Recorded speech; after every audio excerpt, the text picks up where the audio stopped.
அவரை எழுப்பீரோ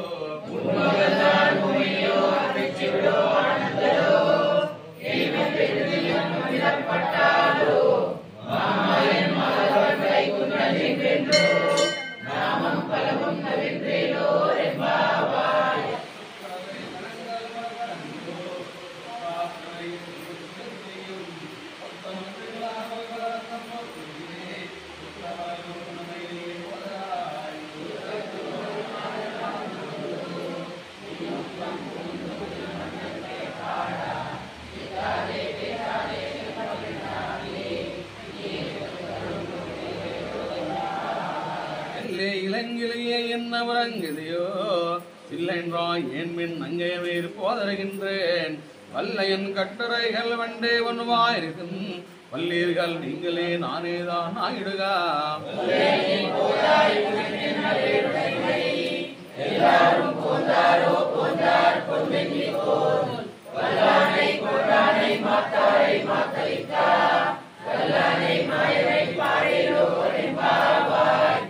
தண்ணீரே சோரேர செய்யும் எம்பெருமான் அந்த கோபாலம் எழுந்திராய் ஒம்மனாக்கெல்லாங்கந்தே குலவிளக்கே எம்பெருமாட்டி யசோதாய் அனுராய் அம்பரமூடரு தூங்கி உலகளந்தார் உம்பார் கோமானே உரங்கரே எழுந்தராய் சேகு போர்க்கலடு செல்வாமலதினார் உம்மையும் நீயும் அடங்கேயோ ரெம்பாவாய் கங்கணகேயூரம் கிருஷ்ணம் வந்தே ஜெகத்குரும் குடிலாலக சம்யுக்தம் பூர்ணச்சந்திர நிவாரணம் விலசத்குண்டலதரம் கிருஷ்ணம் வந்தே ஜெகத்குரும் ஆத்மரசீகந்தம் கிருஷ்ணம் வந்தே ஜெகத்குரும் கோபிகானாம் குஜத்வந்தா குங்குமாங்கித வக்ஷசம் கோடி ஜன்மம் பாபம் ஸ்மரணேன விநஷ்யதி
கோவிந்தா எத்தைக்கும் மேலேறு பிறவிக்கும் உங்களோடு உத்தமையாவோ நிலத்தே நாமன் செய்வோம் மத்தேனங்க மக்கள் மாத்தேரோ ரெம்பாவாய்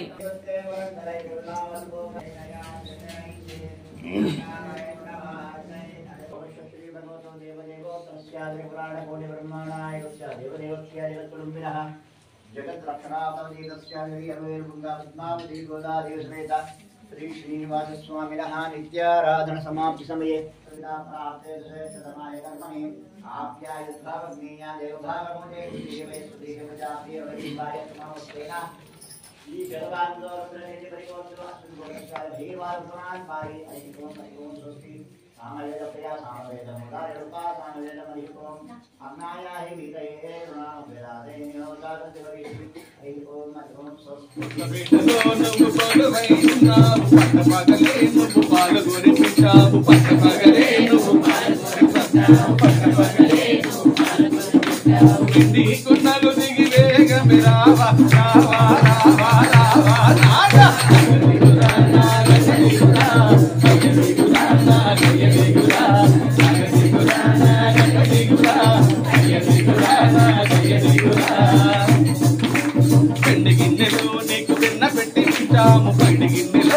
పాలు పోతే ఉంచాము పైడి గిన్నెలో నీకు పాలు పోతే ఉంచాము పైడి గిన్నెలో నీకు పాలు పోతే ఉంచాము పైడి గిన్నెలో నీకు వెన్న పెట్టి ఉంచాము పైడి గిన్నెలో నీకు పాలు పోతే ఉంచాము పైడి గిన్నెలో నీకు పాలు పోతే ఉంచాము పైడి గిన్నెలో నీకు పాలు పోతే ఉంచాము అయ్య దిగురా అన్న అయ్య దిగురా అయ్య దిగురా అయ్య దిగురా అయ్య దిగురా అన్న అయ్య దిగురా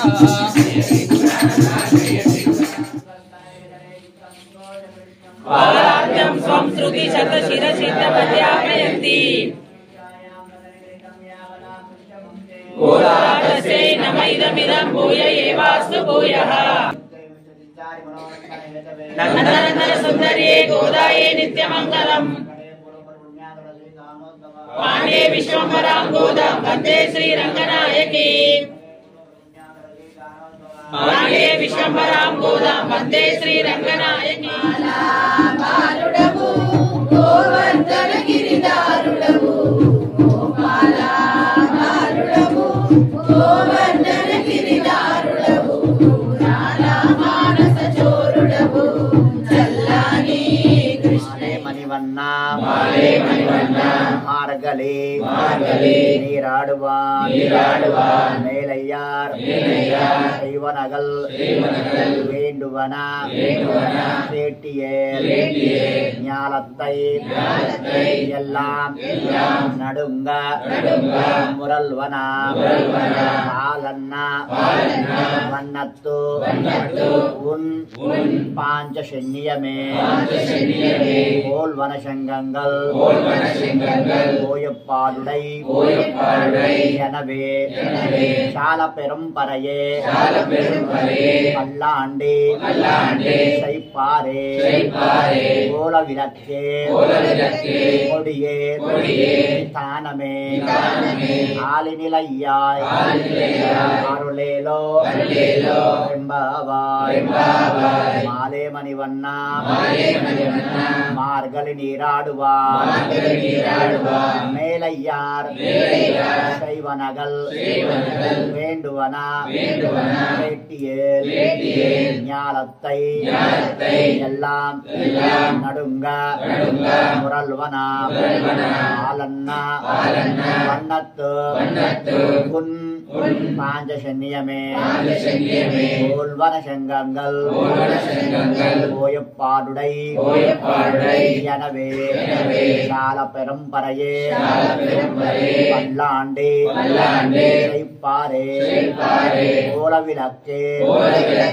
கொடியே தானமே ஆலிநிலையாய் அருளேலோ எம்பாவாய் நீலாதுங்க தனகிரிதடே சுப்தம் भोज्य कृष्णं आराध्यं स्वं श्रुति शतशिरसिद्धं अध्यापयन्ति ज्योतिष्ठाय भजनिगलितं याबलात् भुङ्क्ते गोदातस्यै नम इदमिदं भूय एवास्तु भूयः அன்னவயல் புதுவை ஆண்டாள் அரங்கற்கு பன்னு திருப்பாவை பல்பதியம் இன்னிசையால் பாடிக் கொடுத்தார் நலபாமாலை பூமாலை சூடிக் கொடுத்தாலை சொல்லு சூடிக் கொடுத்தார் கொடியே தொல்பாவை ஆடியருள வல்லா பல்வலையார் நாடினி வேங்கடவர்க்கு என்னை விதி என்ன விம்மாத்தம் நாங்கடவா வண்ணமே நலுகு ஆண்டாள் திவ்யா திருவடிகளே శరణం జై శ్రీమన్నారాయణ ఓం అస్మద్గురుభ్యో నమః శ్రీమతే రామానుజాయ నమః శ్రీ గోదాదేవ్యై నమః ఓం శ్రీ సుదర్శనేతి రాజాయ నమః శ్రీ అల్వేల్మంగా పద్మావతి గోదాదేవి సమేత శ్రీ శ్రీనివాస పరబ్రహ్మణే నమః ఓం శ్రీ ధర్మపురి లక్ష్మీనరసింహ పరబ్రహ్మణే నమః. భాగవత గోష్ఠిని అలంకరించినటువంటి భాగవతోత్తములందరికీ కూడా దాసాని దాసుడు అమ్మ చరణదాసుడు మీ అందరి మీద స్వామివారి అమ్మవారి ఆచారాలు పరిపూర్ణ కృపా కటాక్షాలు ఉండాలని కోరుకుంటూ జై శ్రీమన్నారాయణ. భగవద్బంధువులారా, ఇవాళ ధనుర్మాస ఉత్సవంలో 50వ రోజు. ఇవాళ ఇంక 3 రోజులు ఉన్నది. ఈరోజు నిన్నటి రోజు శ్రీకృష్ణ పరమాత్మను ఆయన యొక్క గొప్ప లక్షణాలను నిన్నటి రోజు చెబుతూ వస్తున్నారు అమ్మవారు. ఒరుత్తు మగనాయి పెరందు ఓరిరవల్ ఒరిత్తు మగనాయి ఒలిత్తు వలర కరిక్కిలానాగిత్తాన్ తీంగు నేనయింద. స్వామి 14 భువన మండలాలను ఏరేటువంటి స్వామి, ఎవరు ఏ కోరిక కోరికే ఆ కోరిక నెరవేర్చేటువంటి స్వామి. నేను అంతకుముందు చెప్పాను, దేవకి వసుదేవతలు వాళ్ళిద్దరూ కూడా 3 జన్మల్లో స్వామివారు సంతానంగా రావాలని చెప్పేసి వాళ్ళు కోరుకుంటే ఆ 3 జన్మలకు కూడా పరమాత్మ వాళ్ళకి సంతానంగా వచ్చిండు. వామనుడు, తర్వాత రాముడు, ఆ తర్వాత కృష్ణుడు. ఇంకా ఏమడిగింది అంటే, సరే ఇంట్లో వామనుడికి రాముడికి మామూలుగానే మనం చిన్నప్పుడు ఎట్లయితే మనం పిల్లలు ఎట్లా వస్తామో అదే వచ్చింది. కానీ 3వ జన్మకి ఆమె ఏం కోరుతుంది అంటే స్వస్వరూపంగా రావాలని కోరుతుంది. అంటే పరమాత్మ పైన పరమపదంలో ఎట్లయితే ఉంటాడో, అంటే ఎన్ని ఆయుధాలు పట్టుకొని ఎన్ని ఆభరణాలు వేసుకొని ఉంటాడో ఆ విధంగానే గర్భం నుంచి రమ్మని చెప్పేసి కోరుకుంటుంది. అట్లే వస్తాడు శ్రీకృష్ణ పరమాత్మ, స్వస్వరూపంగా వస్తాడు. శంఖ చక్ర గద శాంగము అన్ని పట్టుకొని ఆభరణాలు వేసుకొని వస్తాడు స్వామి. పాపం వచ్చిండు, సంతానం 9 నెలలు గర్భంలో ఉంటాడు, బయటకు వస్తాడు. వచ్చిన తర్వాత కనీసము ఒక 5 సెకండ్లు కూడా ఆ దేవకి దగ్గర ఉండడు. ఆమె ఆ స్వామివారిని చూసి ఆ ఇద్దరు కూడా ఆనందపడతారు. తర్వాత ఆమె ఆ కృష్ణుడికి పాలిద్దామనే సమయంకి వసుదేవుడి లాక్కుంటాడు. నువ్వు ఇప్పుడు ఒకవేళ నువ్వు పాలిచ్చినవనుకో నీకు ఆ కృష్ణుని విడిచిపెట్టబుద్ధి కాదు, నువ్వు అటే పట్టుకుంటావు, అవసరం లేదు అని చెప్పేసి బలవంతంగా ఆ వసుదేవుడు శ్రీకృష్ణుని తీసుకొని వచ్చేసి రేపల్లెలో పడుకోబెడతాడు. అక్కడ పుట్టినటువంటి యశోదకు పుట్టినటువంటి ఆ మాయ, ఆమె అక్కడ ఎవరు పుడతారు? మాయ. ఆ మాయ స్త్రీ రూపంలో పుడుతుంది. ఆ పాపని తీసుకొని వస్తాడు. వచ్చేసి ఇక్కడ అప్పచెప్తాడు. కృష్ణుడు వెళ్ళేటప్పుడు వచ్చేటప్పుడు ఏమి ఇబ్బంది కాకుండా నేను చూసుకుంటా అంటాడు. ఆ వసుదేవుడు గంపలో వేసి పెట్టుకొని వెళ్తూ ఉంటాడు. యమునా నది దగ్గరికి వెళ్ళగానే యమునా నది విపరీతంగా పొంగుతూ ఉంటుంది. మరి ఇంకా దీంట్లో రాముడైనా వామనుడైనా కానీ ప్రొద్దున్నే జన్మించారట. నక్షత్రాలు, చంద్రుడు ఆ ఆకాశం నల్ల మబ్బులు అవన్నీ కూడా కోరుకుంటాయట, అయ్యా మీరు పుట్టినప్పుడు మేమెవ్వరం కూడా చూడలేదు, కనీసం ఈ జన్మలోనైనా మీ దర్శన భాగ్యం కావాలని కోరుకుంటారు. అందుకొరకే ఆయన ఏం చేస్తాడు, రాత్రి పూట పుడతాడు. మళ్ళీ రాముడైనా వాముడైనా శుక్లపక్షంలో పుడతాడు. మరి కృష్ణపక్షం అంటది, అయ్యా మరి రెండు కూడా జన్మలు మీరు శుక్లపక్షంలోనే పుట్టిన, మరి మాగదేం కావాలి, మమ్మల్ని తీసి పక్కకు పడిస్తారు, కనీసం ఈసారైనా కృష్ణపక్షంలో పుట్టమంటే కృష్ణపక్షంలో పుడతాడు. మళ్ళీ అష్టమి నవమి అంటే అన్ని పనికి రాకుండా పోతాయి. అష్టమి పోతుంది, అయ్యా మరి నా తిథి నాడు నువ్వు పుట్టాలి. సరే ఓకే, అష్టమి నాడు పుడతాడు. రాత్రిపూట కృష్ణపక్షములో అష్టమి తిథిలో కృష్ణుడు పుడతాడు. ఇంకేదిగా పుట్టగానే ఆనందం, అందరూ బయటకు వస్తాడు. బయటకు రాగానే ఆ కారు మబ్బులన్నీ కూడా కృష్ణుని చూస్తాయి. ఆహా, అబ్బా మా కలరే ఉన్నాడు స్వామి, ఆహా చెప్పిండు, మళ్ళా మా వర్ణంలోనే పుట్టాలి. అది కూడా వాళ్ళ ఆర్డర్, మా వర్ణంలోనే పుట్టాలి. అదే నీలమేఘ వర్ణంలోనే పుడతాడు కృష్ణుడు. ఆ అందాన్ని చూసి వా కారు మబ్బులు అవన్నీ మేఘాలు కూడా ఎంత సంతోషపడతాయండి. ఆ సంతోషంతో వర్షం కురుస్తుంటుంది అన్నమాట. ఆ చినుకులు స్వామి వారికి తాకాలి. బ్రహ్మ గడియుడు పాదాలు, మరి మేము కడగద్దా స్వామి అని ఆ చినుకులు పడుతుంటాయి. ఈ చినుకులు పడుతూ ఉంటే ఆదిశేషుడు ఏం చేస్తాడు, అరే మీరు స్వామి మీద నీళ్ళు వడగొడతారా అని చెప్పేసి ఆయన పెద్ద పడగ విప్పి అడ్డం పడుతుంటాడు. అడ్డం పడుతూ ఉంటే ఈ పాపం మేఘాలు ఏమైతాయంటే కొంచెం నర్వస్ ఫీల్ అవుతాయి.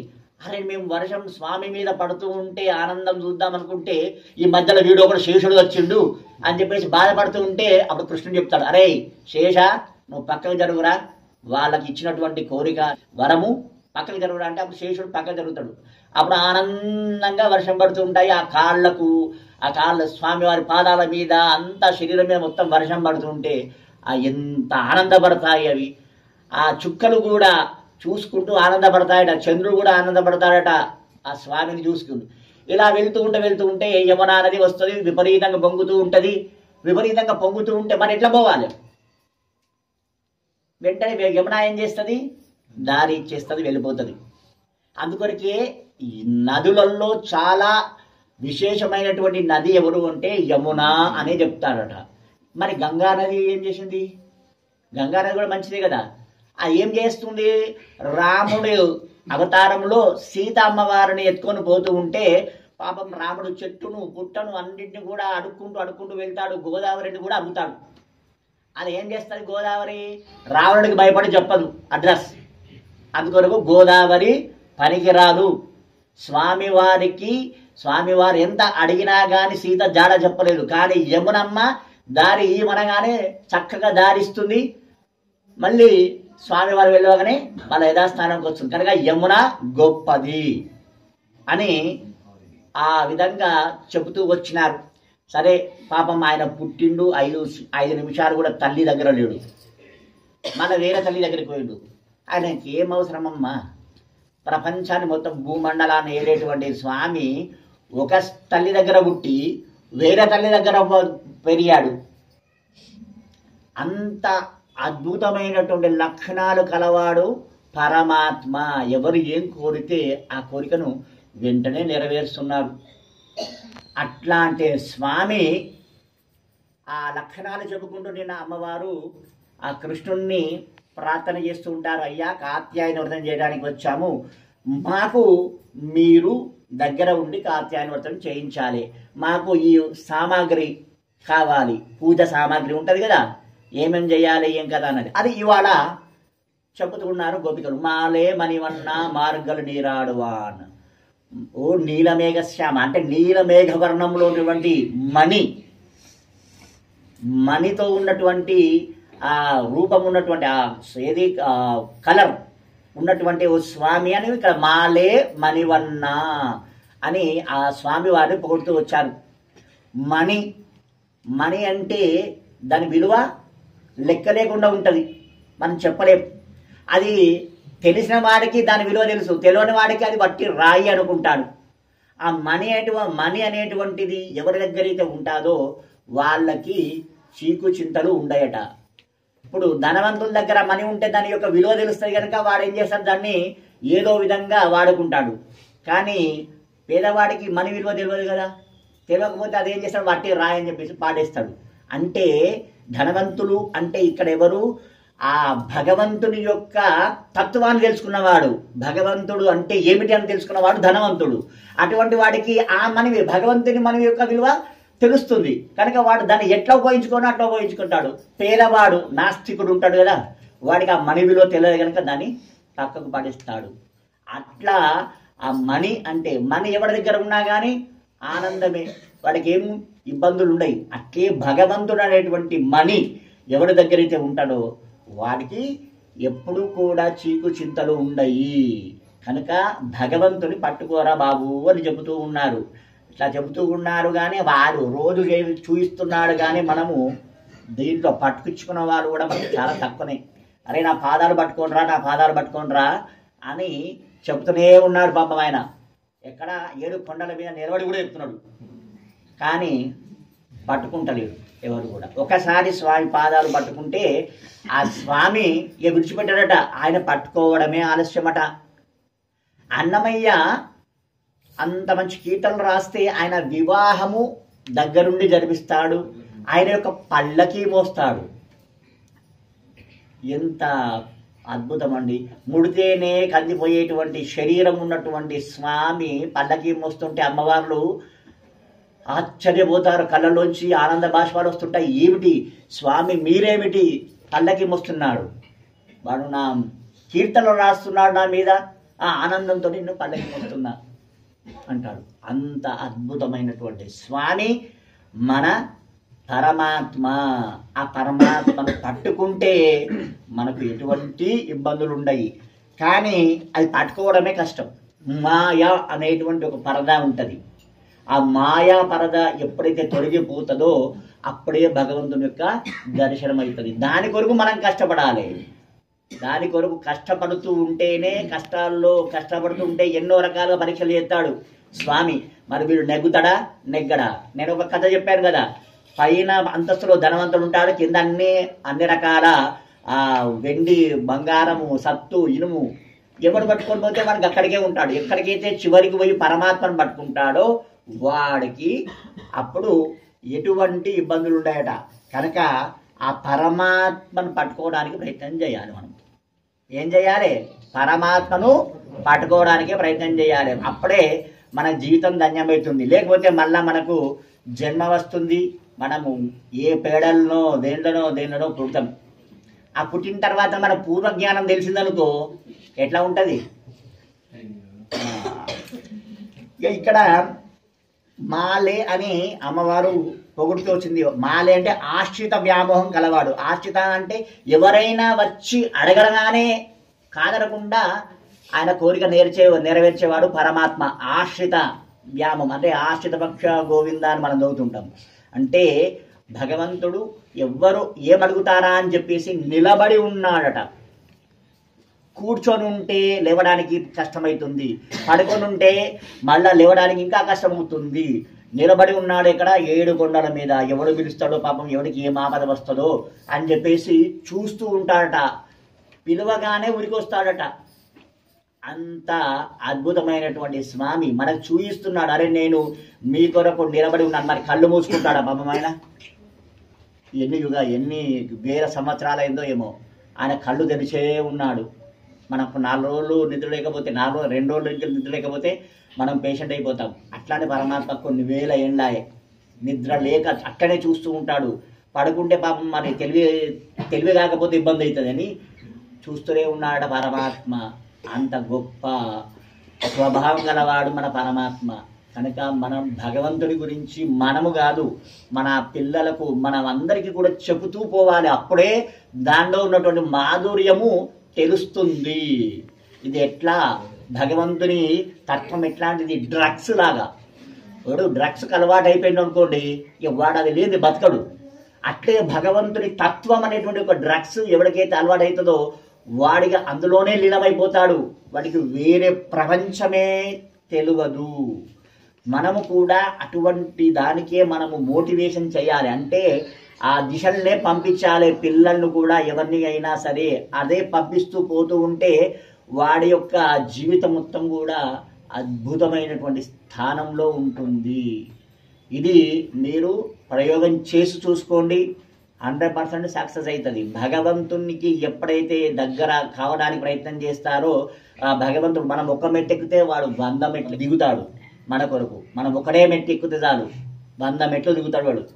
అంత సులభుడు. మనం ప్రయత్నం చేస్తున్నటువంటి అయ్యా మేము మీ దగ్గరికి రావాలనుకుంటున్నాము, నీ పాదాలు పట్టుకోవాలి అని చెప్పేసి ఎవరైతే ఆతురతతో ఉంటాడో అయ్యో ఆటోమేటిక్గా తీసుకుంటాడు భగవంతుడు దగ్గరికి, ఆ వైభవాన్ని అంతా చూపిస్తాడు. అంత గొప్ప స్వామి మన స్వామి. అట్లాంటి స్వామిని వాళ్ళు ఈరోజు అడుగుతున్నారు కొన్ని వస్తువులు. పాంచజన్యమే స్వామివారి చేతులు ఉన్నటువంటి శంఖాన్ని కావాలంటున్నారు. తర్వాత పోలవరి శంఖం పాడోయి అనేవి అంటే పాడడానికి కొంతమంది కావాలి. ఎవరు? స్వామివారి కీర్తనలు పాడడానికి కొంతమంది కావాలి. తర్వాత శాల పెరంపరయే పళ్ళాండి శైపారే. మనము ఆ మధ్యలో అంటే పూర్వకాలంలో వివాహాలు అవి ఇప్పుడు అక్కడక్కడ కనబడుతున్నాయి, కానీ వివాహాల ముందు ఒక నలుగురు చెద్దర్లు పట్టుకొని మధ్యలో ఒక కర్ర పట్టుకొని కొంత జనాలు వెళ్తూ ఉంటారు, మేళతారాలతోటి మంగళహారతులతోటి అలా వెళ్తూ ఉంటారు. అప్పుడు ఆ పూర్వకాలంలో అట్లా ఇక్కడ వీళ్ళు అడుగుతున్నారు, ఏది ఆ చెద్దర్లు లాంటిది పరదా పట్టుకోవడానికి కొంతమంది, మంగళహారతులు పట్టుకోవడానికి, మంగళ దీపకాలు పట్టుకోవడానికి కొంతమంది, స్వామివారి కీర్తనలు పాడడానికి కొంతమంది, తర్వాత శాలం పెరంపరయే పళ్ళాండి చెప్పారే కోల విలక్కే కొనే విధానమే దీపాలు పట్టుకొని వెళ్ళడానికి కొంతమంది. వీళ్ళంతా కూడా మాకు అవసరం ఉంది స్వామి, వీళ్ళందరినీ కూడా మీరే సిద్ధం చెయ్యాలి, మాకు కాత్యాయన వ్రతం చేయించాలి అని ఆ భగవంతుని కోరితే ఆ కృష్ణుడు వాళ్ళతోటి కాత్యాయని వ్రతము చేయిస్తాడు. అంతెందుకండి, ఇప్పుడు గోదా అమ్మవారే నిరూపిస్తున్నది. మన కలియుగంలోనే పుట్టింది, ఎక్కడో ఎప్పుడో కాదు పుట్టింది. ఆమె అన్ని తెలుసుకున్నది. భగవంతుడి మీద చిన్నప్పటి నుంచి ఆతృతతోటి ఆర్తితోటి చూసి చూసి చూసి ఆమె ఆ ఆర్తిని చూసి భగవంతుడే ఏం చేస్తాడు, ఒక స్వామిని ఎవరన్నా పంపించేసి పలానా చేయునానా నీకు శుభమవుతుందని చెప్పగానే ఆమె ఈ కాత్యాయని వ్రతాన్ని తెలుసుకుంటుంది, కాత్యాయని వ్రతం చేస్తుంది. 29వ రోజు స్వామిని వివాహం చేసుకొని వెళ్ళిపోతుంది. ఆమె కూడా మానవ కన్యగా జన్మించింది కనుక ఆమె కూడా స్వామి నాకు ఇదిస్తే నేను మీకు ఇదిస్తా అనేటువంటిది మనం కోరుకుంటాం కదా. అయ్యా నాకు ఇట్లా అయితే, నా కొడుకు పెళ్ళి అయితే, లేకపోతే అదైతే నేను నీకు ఇంత సమర్పిస్తా అనేటువంటి ఎట్లా కోరుకుంటామో ఆమె కూడా మానవ కన్య కనుక ఆ గోదాదేవి కూడా ఒక కోరిక కోరిందట, చెప్పిందట, స్వామి నాకు పరమాత్మతోటి వివాహం అయితే 1000 గంగాళాల పాయసం నీకు సమర్పిస్తా అని చెప్పేసి వటపత్రశాయికి ఆమె మొక్కుకున్నది. కానీ 29వ రోజు ఆమె పెళ్లి చేసుకున్నది, వెళ్ళిపోయింది. మరి ఆ మొక్కు అట్లే ఉండిపోయింది. అయితే ఎప్పుడైతే రామానుజాచార్యులు ఆయన తను తిరుక్కుంటూ భక్తి ప్రచారం చేసుకుంటూ శ్రీవిల్లిపుత్తూరు వస్తాడు. వచ్చిన తర్వాత అంత విశేషం తెలుసుకొని గోదా అమ్మవారి యొక్క వైభవాన్ని తెలుసుకుంటాడు. తెలుసుకున్న వాడై అక్కడ ఏమంటారంటే 1000 గంగాళాల పాయసము అమ్మవారిది మొక్కు అట్లే ఉండిపోయింది, అది ఎప్పుడు అవుతుందో ఏమో అని చెప్పేసి ఆయన అక్కడ తెలుసుకుంటాడు. తెలుసుకోగానే అమ్మవారి కోరిక ఆ విధంగా ఉందా, అమ్మవారి కోరిక నేనే నెరవేరుస్తా అని చెప్పేసి ఆ వటపత్రశాయికి 1000 గంగాళాల పాయసాన్ని సమర్పణ చేస్తాడు. ఎవరు? ఈ రామానుజాచార్యులు. సరే చేసుకున్న తర్వాత అమ్మవారు పుట్టినటువంటి ఇప్పుడు ఇల్లు ఇప్పటికీ ఉన్నది. అమ్మవారు పుట్టినటువంటి ఇల్లు ఇప్పటికీ కూడా ఉన్నది. అమ్మవారు పూజ చేసుకునేటువంటి విగ్రహాలు కూడా ఇప్పటికీ ఉన్నాయి, ఇప్పటికీ ఉన్నాయి. అది కూడా అది గొప్ప అదృష్టవంతుడు ఇవ్వడం అంటే మా వేణుగోపాల స్వామి పూజారి వాడు ప్రవీణ్ గాడే. ఎందుకు అంటే అక్కడ ఆ అర్చకులందరితోటి బాగా సఖ్యతగా ఉండి ఎన్ని సంవత్సరాలు ప్రతి సంవత్సరం పోతాడు వాడు.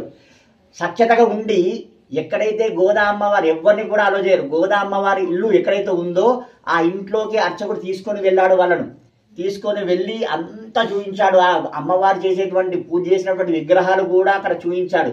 ఇక్కడ ప్రత్యక్షంగా నిదర్శనాలు కూడా ఉన్నాయి అమ్మవారు. అట్లే రామానుజాచార్యుడు ఆ అమ్మవారి ఇంట్లోకి వెళ్ళిండట. అదే అసలు ఏం కథ ఏం సంగతి చూద్దామని వెళ్ళి అమ్మ గోదమ్మ అని చెప్పేసి పిలిచిండట.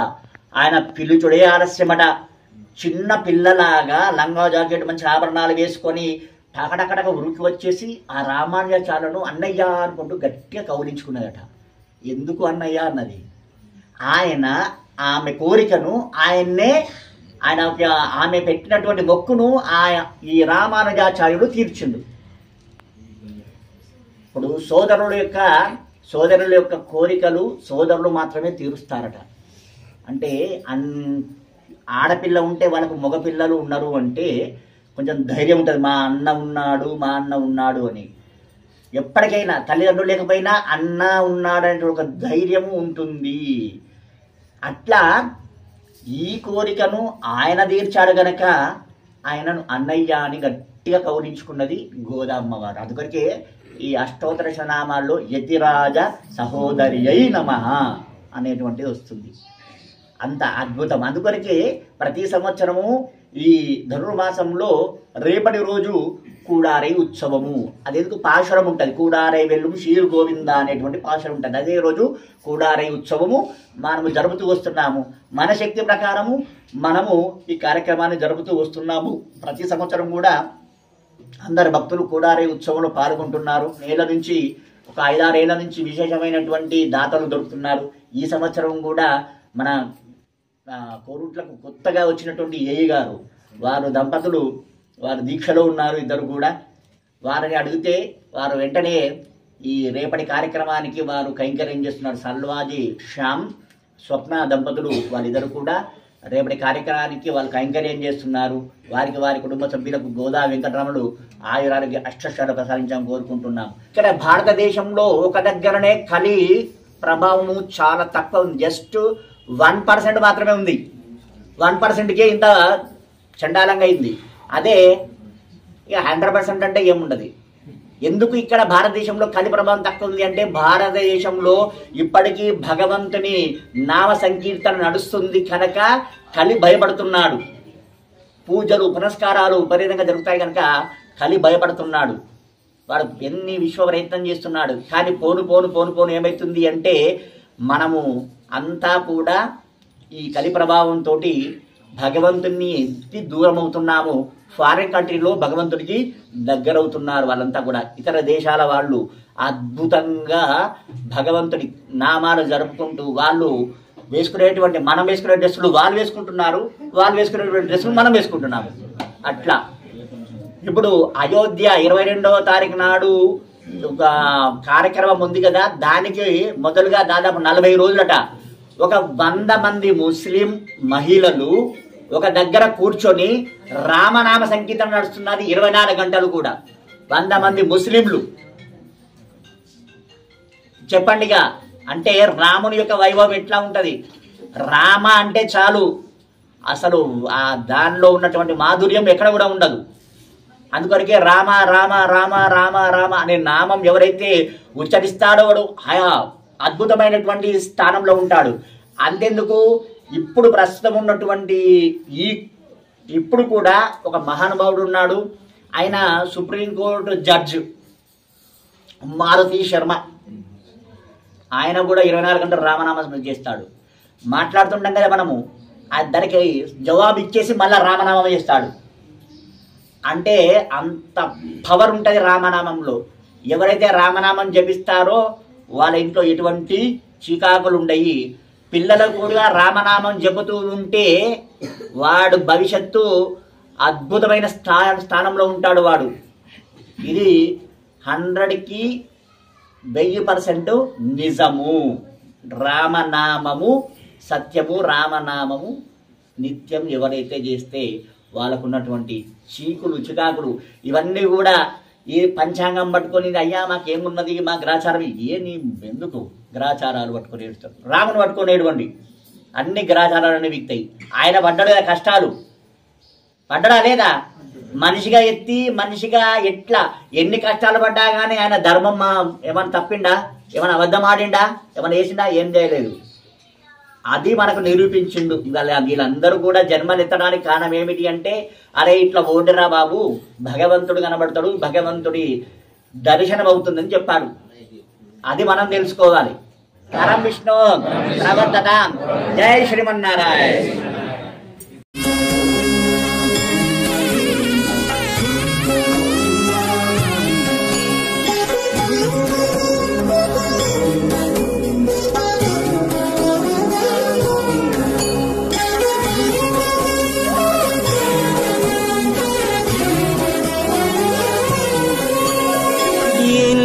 జన్మల పుణ్యము నీకిన్ని సేవలు చేయగా